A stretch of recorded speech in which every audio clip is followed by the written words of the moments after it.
এই যে দেখেন, এটা হইতেছে স্বামীর বাড়ির ভাত।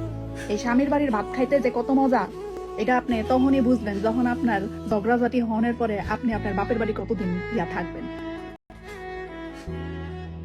দেখবেন স্বামী বাড়ি ছুঁয়া যখন আপনি আপনার বাপের বাড়িতে একটা লোকমাও একটা দানাও খাইতেছেন, তখন মুহূর্তে মুহূর্তে মিনিটে মিনিটে আপনার বাপ, আপনার মা, আপনার ভাই, আপনার ভাইয়ের বউ কথা শোনাইতেছে।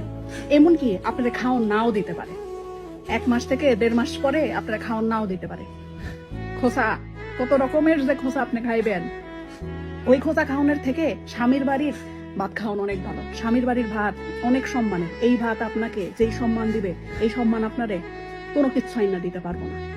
মনে রাখবেন, জামাই যতই খারাপ হোক, জামাইয়ের কাছ থেকে বাপের বাড়ি যাইবেন না, কারণ মেয়ে মানুষের স্বামীর ঘরই একদম আপন ঘর হয়। বাপের বাড়ির ঘর আপন কোনোদিন হয় না।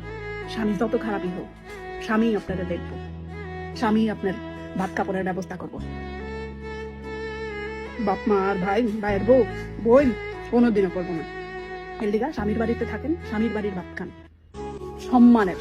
স্বামীর বাড়ির ভাত সম্মানের, মনে রাখবেন।